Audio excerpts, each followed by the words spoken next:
नमस्कार, मैं श्रुति सिंह। स्वागत है आप सभी का इनसाइड झारखंड न्यूज के इस बुलेटिन में। चले जानते हैं आज की खबरों के बारे में। खबरों की शुरुआत करते हैं राजधानी रांची से। राजधानी में डकैती की योजना बना रहे 6 अपराधियों को पुलिस ने गिरफ्तार किया है। गिरफ्तार अपराधी न सिर्फ डकैती की घटनाओं को अंजाम देते थे, बल्कि शहर में महिलाओं से छिनतई भी करते थे। गिरफ्तार अपराधियों के पास से हथियार भी बरामद किए गए हैं। राज्य के सीनियर एसपी चंदन कुमार सिन्हा ने बताया कि बीआईटीओपी क्षेत्र से सूचना मिली थी कि कुछ अपराधी एक खंडहर नुमा मकान में इकट्ठा होकर आपराधिक घटना को अंजाम देने की योजना बना रहे हैं। सूचना पर सिटी एसपी के नेतृत्व में बीआईटीओपी पुलिस ने कार्रवाई की और अचानक अपराधियों को घेर कर पकड़ लिया। गिरफ्तार अपराधियों में वसी अहमद, इमरान अंसारी, आफ्ताब अंसारी, सत्यम कुमार महतो, अरशद आलम और सोनू अंसारी शामिल हैं। गिरफ्तार अपराधियों के पास से एक पिस्टल, कारतूस और 10,000 रुपए नगद बरामद किए गए हैं। एसएसपी ने बताया कि गिरफ्तार वसी अहमद और इमरान अंसारी कुख्यात अपराधी हैं। इन दोनों के खिलाफ राज्य के पिठौरिया चुटिया सदर थाने के साथ साथ खूंटी जिले में भी मामले दर्ज हैं। गिरफ्तार अपराधी लूटपाट के साथ साथ शहर में महिलाओं से सोने की चेन स्नैचिंग का काम भी करते हैं। वहीं वसी अहमद ने हाल के दिनों में कई स्नैचिंग की वारदातों को अंजाम दिया था।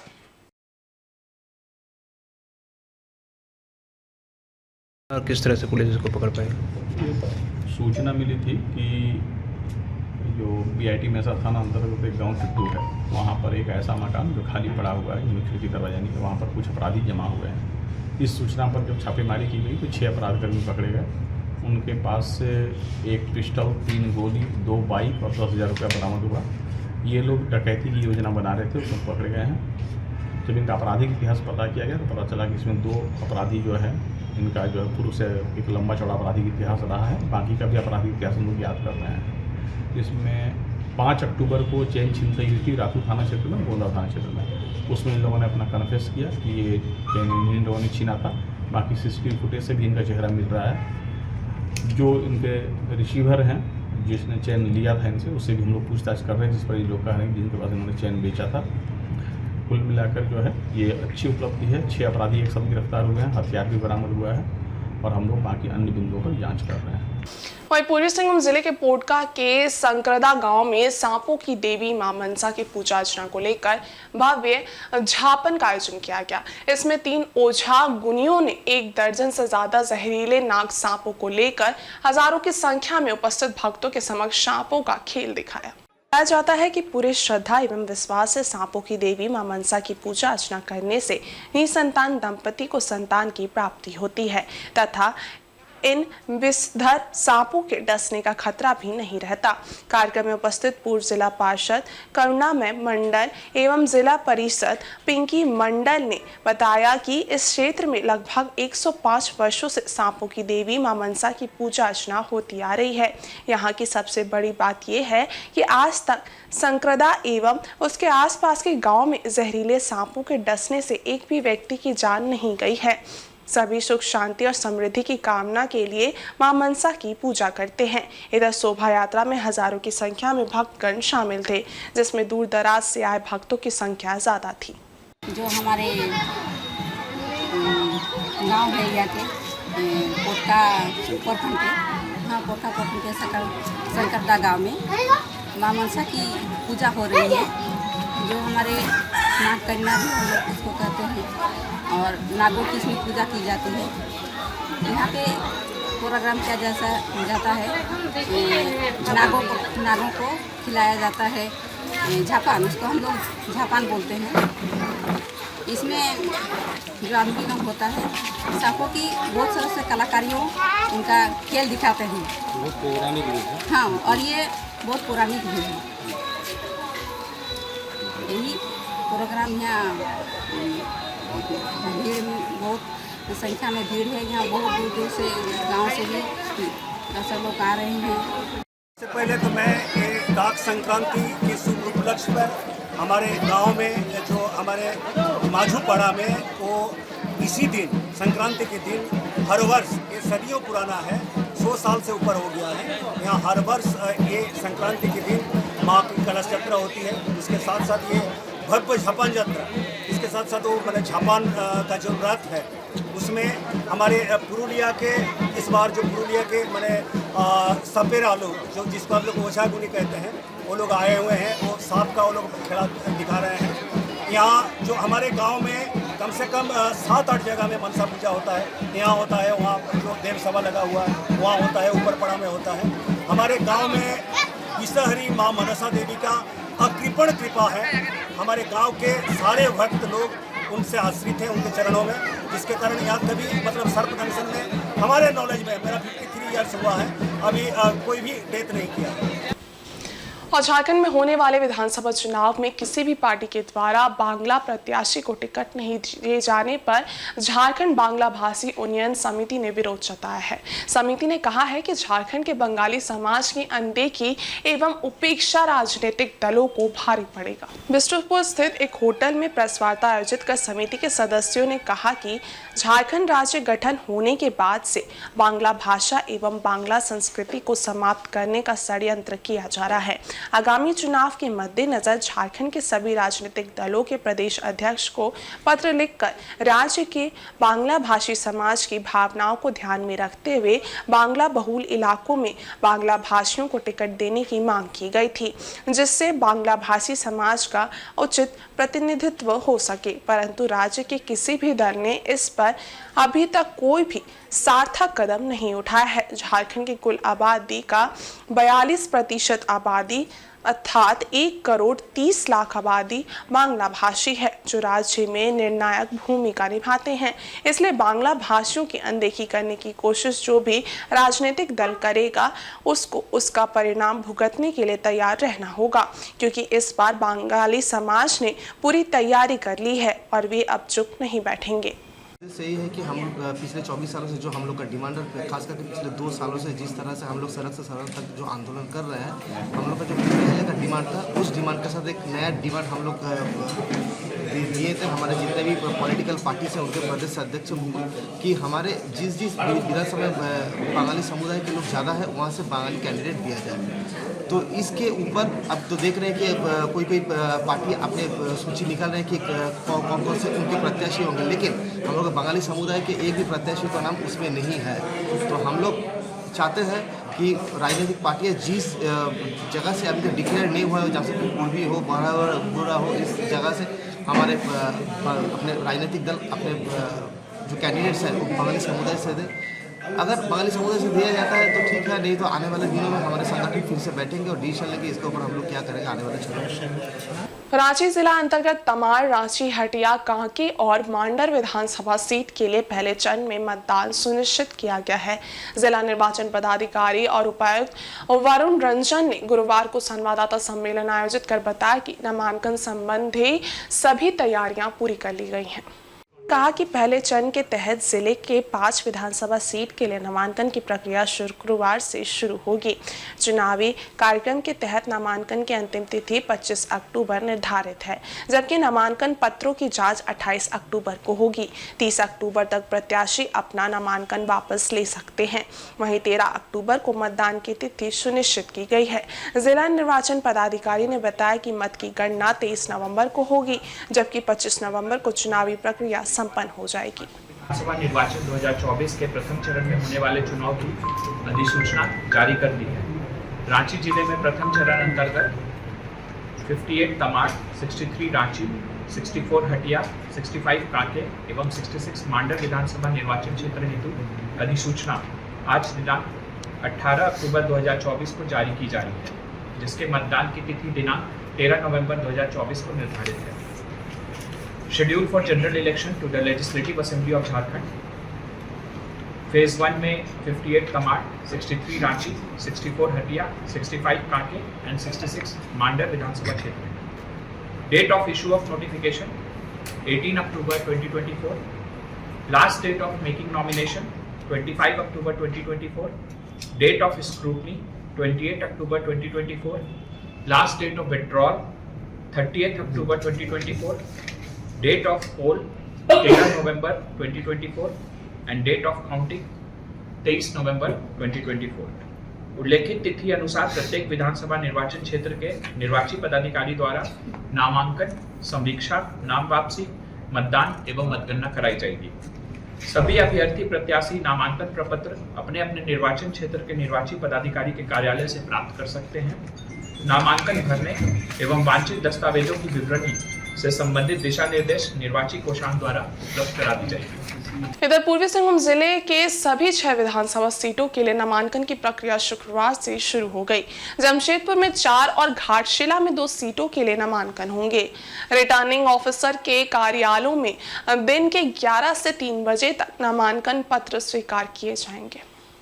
25 अक्टूबर तक नामांकन की अंतिम तिथि है। 28 अक्टूबर को स्क्रूटनी और 30 अक्टूबर को नाम वापसी की अंतिम तिथि है। जमशेदपुर में 3 भवनों में नामांकन होगा। समरणालय में जमशेदपुर पश्चिम व पोटका आपूर्ति भवन में जुगसलाई और धालभूम अनुमंडल कार्यालय में जमशेदपुर पूर्वी के प्रत्याशी नामांकन कर सकेंगे। जहां तक घाटशिला और भरागोड़ा सीटों के लिए उम्मीदवार घाटशिला अनुमंडल कार्यालय में नामांकन कर सकते हैं। नामांकन प्रपत्र कार्यालय अवधि में 10 से 5 बजे तक खरीदे जा सकेंगे। नामांकन शुल्क सामान्य व पिछड़ा वर्ग के लिए 10,000 जबकि SC ST के लिए 5-5 हज़ार है। नामांकन 11 से 3 बजे के बीच होंगे। हमारा इशू हुआ है। फॉर्म 1 सभी आरओज के द्वारा पब्लिश कर दिया गया है। साथ ही साथ अब नॉमिनेशन की प्रक्रिया चालू होगी जो कि 25 अक्टूबर 2024 तक चलेगी। डेट ऑफ स्क्रूटनी 28 अक्टूबर 2024 और लास्ट डेट ऑफ विड्रॉवल 30 अक्टूबर को पूर्ण होगा। उसके बाद हमारे कैंडिडेट्स फाइनल होंगे। 13 तारीख को 13 नवंबर को हमारी पोल डेट रहेगी। सर इसका जो समय बदला गया उसका आधार क्या रखा है? अंधेरा आधार क्या रखा गया है? अंधेरा या कुछ और?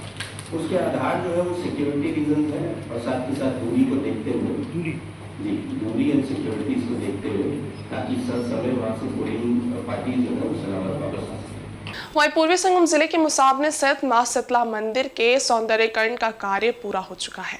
मंदिर के प्राण प्रतिष्ठा व महाकुंभ अभिषेक का आयोजन 19 से 21 अक्टूबर तक होगा। पूजा पाठ के लिए दक्षिण भारत से 27 पुरोहितों की टीम पहुंची है। बता दें कि मंदिर के सौंदर्यीकरण का काम वर्ष 2021 से प्रारंभ किया गया था। मुसाबनी घाटशिला जमशेदपुर दक्षिण भारत एवं विदेश से कई समाज सेवियों के सहयोग से लाखों के बजट से मंदिर के जीर्णोद्धार का कार्य लगभग 3 सालों में पूर्ण हुआ है। इस मंदिर की स्थापना दक्षिण भारत के लोगों के द्वारा 1936 में की गई थी। कई वर्षों तक छोटे से मंदिर में पूजा अर्चना की जाती थी। सभी के सहयोग से दक्षिण भारत के कारीगरों द्वारा इतने भव्य मंदिर का निर्माण पूर्ण हो पाया है। मंदिर के प्राण प्रतिष्ठा व महाकुंभ अभिषेक में शामिल होने के लिए कमेटी द्वारा आसपास के सभी लोगों को सब परिवार आमंत्रित किया गया है।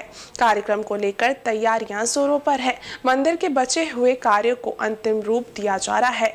इस 3 दिनों में चलने वाली अनुष्ठान को संपन्न कराने के लिए दक्षिण भारत से 27 पुजारियों की टीम मुसाबनी पहुंच गई है। 19 अक्टूबर शनिवार को सुबह 11 बजे विघ्नेश्वर पूजा, पंचावर्णम गणपति लक्ष्मी एवं नवग्रह पूजा, 20 अक्टूबर रविवार को सुबह 8 बजे मंगल साई पुमावद्दम एवं सुमंगलिक पूजा और 21 अक्टूबर सोमवार को सुबह 11:15 से कलश कुंभाभिषेक का कार्यक्रम रखा गया है। नया मूर्ति भी बड़े, पहले तो हमारे छोटी मूर्ति थी, अभी नया मूर्ति भी आया, उसका प्राण प्रतिष्ठा होगा। और सबसे बड़ा बात क्या है कि ये एक कुंभाभिषेक होने जा रहा है यहाँ में, जो महाकुंभाभिषेक, जो हमारे 86 साल हुआ है इस मंदिर का, ये पहला बार हो रहा है कुंभाभिषेक, जो पूरा तमिलनाडु दक्षिण भारत के पंडित के द्वारा ही किया जाएगा। उनका मोटा मोटी 27 आदमी का पूरा टीम आया हुआ है। उन्हीं के देख रेख में सारा कुंभाभिषेक का और प्राण प्रतिष्ठा का आयोजन किया है। ये जो हो जाने के बाद इसमें सारे मुसावनी से लेके जो भी लोग इसमें जुड़े हैं, भक्तजन जुड़े हैं, सबसे यही निवेदन है कि आए और इस सब आयोजन को सफल बनाए और अपना और पूरे समाज का उद्धार के लिए कामना करें। पत्रकारिता में अपनी एक अलग पहचान बनाने वाली जमशेदपुर की महिला पत्रकार अन्नी अमृता अब चुनाव मैदान में खड़ी हैं। वो जमशेदपुर पश्चिम से निर्दलीय चुनाव लड़ने को तैयार है। शुक्रवार को अन्नी अमृता ने जिले में सबसे पहले नामांकन फॉर्म खरीदा। अन्य अमृता ने कहा कि कई वर्षों तक पत्रकारिता करने के बाद उन्होंने समाज सेवा के क्षेत्र में कुछ करने की ठानी, जिसको लेकर विधानसभा चुनाव लड़ने का फैसला किया। उन्होंने कहा कि आजकल नेता वादा तो करते हैं लेकिन उन वादों पर खरा नहीं उतरते।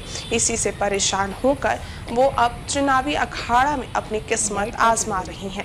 उन्होंने साफ तौर पर कहा कि अगर वे चुनाव जीत जाती हैं तो जनता की हर समस्या का समाधान करेंगी। उन्होंने जनता से वादा करते हुए कहा कि इस बार अगर वो चुनाव जीतेंगी तो वो जनता की बेटी बनकर काम करेंगी ताकि जनता की समस्या का समाधान हो सके। उन्होंने कहा कि एक बेटी ही समझ सकती है कि घर में क्या क्या समस्या है। अन्नी ने कहा कि अगर वो चुनाव जीतेंगी तो दिन रात जनता की सेवा करेंगी।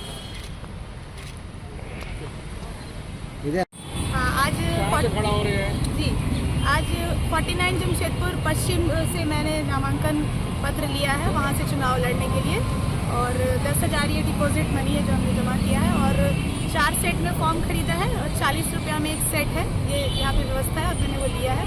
जैसा कि आप लोगों को पता है, जनवरी में मैंने घोषणा की थी कि जमशेदपुर पश्चिम विधानसभा से मैं निर्दलीय चुनाव लड़ूंगी, तो वो आज मैंने उसकी शुरुआत की है। पहला कदम है, जो प्रक्रियाएँ हैं, आज नामांकन पत्र खरीदा है और फिर इस कोशिश है कि हमारे जो अधिवक्ता है सुधीर कुमार पप्पू, उनकी टीम के गाइडेंस में उसको भर कर फिर एक 25 के पहले मैं इसको यहाँ पर जमा करूँगी और उसकी सूचना भी मीडिया के साथियों को मैं समय से पहले दे दूँगी। तो ये पहली बार है जब मैं एक पर्चा मैंने खरीदा। इधर जमशेदपुर पूर्वी के विधायक सरयू राय के द्वारा बारीडी स्थित कार्यालय में विजया मिलन समारोह का आयोजन किया गया। इस कार्यक्रम में बड़ी संख्या में उनके समर्थक एवं क्षेत्र के लोग उपस्थित थे। बता दें कि विधायक सरयू राय हर वर्ष विजयादशमी के उपरांत विजया मिलन समारोह का आयोजन करते हैं। इस कार्यक्रम में कार्यकर्ताओं ने विधायक सरयू राय के पक्ष में जमशेदपुर पूर्वी से चुनाव लड़ने को लेकर नारेबाजी भी की। विधायक सरयू राय ने पत्रकारों से बातचीत में कहा कि पूर्वी क्षेत्र की जनता की इच्छा है कि वे इसी सीट से चुनाव लड़े, लेकिन उन्होंने एनडीए गठबंधन के ऊपर इसका निर्णय छोड़ दिया है। गठबंधन द्वारा तय कर जो सीट उन्हें दी जाएगी वे वहीं से चुनाव लड़ेंगे। ये जो मिलन समारोह था, ये क्या आपका जमशेदपुर पूर्वी से विदाई समारोह क्या करेंगे? नहीं, अभी के जो कार्यकर्ता हैं उनकी मन स्थिति तो यही है कि मैं यहाँ से ही चुनाव लड़ूँ, और मैंने भी एनडीए के नेताओं को यही कहा है कि मैं यहीं से चुनाव लड़ना चाहता हूँ। मगर एनडीए का नेतृत्व कोई इससे अलग निर्णय लेता है तो मैंने कहा कि मुझे वो भी स्वीकार होगा। आप इसको जिस रूप में भी देखें, मुझे उचित लगा कि अपने मन की बात में जो हमारे साथी काम करते रहे हैं हमारे साथ, उनके सामने भी बिना लाग लपेट के उसी तरह से कह दूँ। और इस अवसर पर मैंने इस बात को कहा है, मैं इनकी भावना की कदर करता हूँ, और मेरे मन में भी कई बार विचार आता है जो भावना हमारे पूर्वी क्षेत्र के कार्यकर्ताओं की है, मैं उसी कसौटी पर भी खरा उतरने की चेष्टा करूं। मगर मैंने इनको आश्वस्त जरूर किया है, हर स्थिति में आपके हितों पर कोई संकट आएगा तो मैं उसके लिए खड़ा हूँ। आपने कहा कि मैं मतदान के नामांकन का पर्चा भरेंगे, कब भरेंगे और कहाँ से भरेंगे, क्या रणनीति है? मैं 24 अक्टूबर को नामांकन का पर्चा भरूंगा। और भारत निर्वाचन आयोग के निर्देश पर सरायकेला खरसावां एवं ईचागढ़ विधानसभा क्षेत्र में भी विधानसभा चुनाव को लेकर सभी प्रकार की तैयारी पूरी कर ली गई है। शुक्रवार से तीनों विधानसभा क्षेत्र के लिए उम्मीदवार नामांकन पत्रों की कार्य एवं नामांकन पत्र जमा कर सकेंगे। सरायकेला एवं खरसावां विधानसभा एसटी आरक्षित रहने के कारण यहां नामांकन पत्र का शुल्क 5,000 रुपये निर्धारित किया गया है, जबकि ईचागढ़ विधानसभा अनारक्षित रहने के कारण उम्मीदवारों को नामांकन पत्र के लिए 10,000 रुपये का शुल्क लगेगा। सरायकेला विधानसभा क्षेत्र के उम्मीदवारों के लिए अनुमंडल कार्यालय सरायकेला में शुक्रवार से नामांकन पत्र उपलब्ध करा दिया गया है, जबकि खरसावां विधानसभा क्षेत्र के उम्मीदवारों को नामांकन पत्र जिला संग्रहालय के ग्राउंड फ्लोर स्थित अपर उपायुक्त कार्यालय से मिलेगा। इसी प्रकार ईचागढ़ विधानसभा क्षेत्र के उम्मीदवारों के लिए नामांकन पत्र चांडिल अनुमंडल पदाधिकारी के कार्यालय से विक्रय किए जाएंगे। तीनों विधानसभा के लिए अलग अलग निर्वाची पदाधिकारी बनाए गए हैं। शुक्रवार से नामांकन पत्रों की बिक्री के लिए इन कार्यालय में भीड़ उमड़ने की संभावना है, इसलिए चुनाव आयोग के निर्देश पर जिला प्रशासन द्वारा कार्यालय के बाहर ड्रॉप गेट तथा बैरिकेडिंग की व्यवस्था की गई है। वहीं पर्याप्त रूप से सुरक्षा बल भी मुहैया कराया गया है। के द्वारा कर दी गई है, उसके आलोक में हम लोग सरायकेला विधानसभा का निर्वाचन फर्स्ट फेज में होनी है, जिनका चुनाव की नोटिफिकेशन फॉर्म 1 में कल जारी की जाएगी। उसके पश्चात नॉमिनेशन की प्रक्रिया प्रारंभ हो जाएगी और नॉमिनेशन लास्ट 25 अक्टूबर तक है।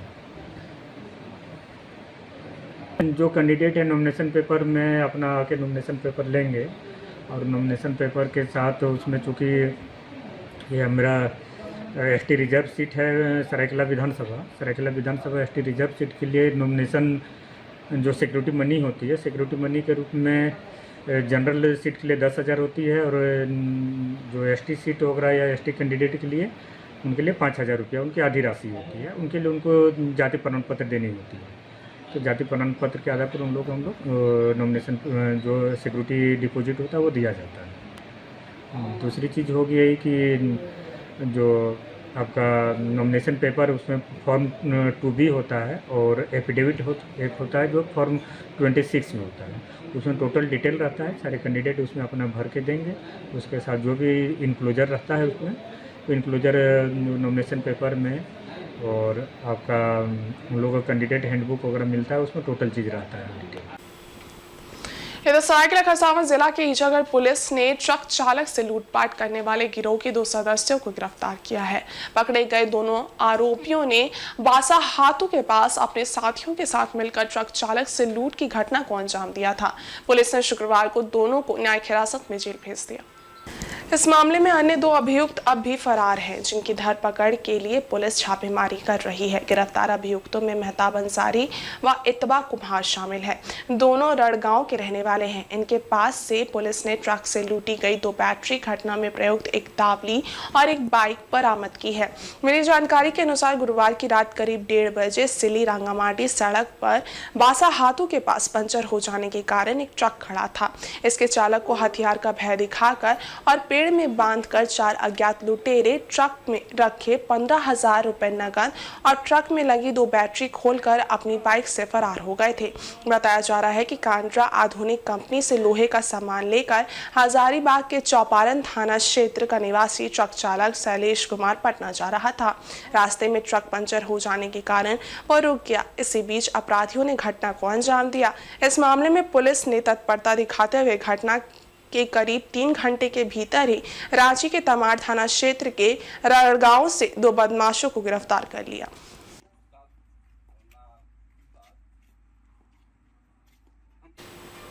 और इस बुलेटिन में बस इतना ही। ब्रेक के उस पार कुछ और खास खबरें, तब तक के लिए देखते रहिए इनसाइड झारखंड न्यूज। धन्यवाद।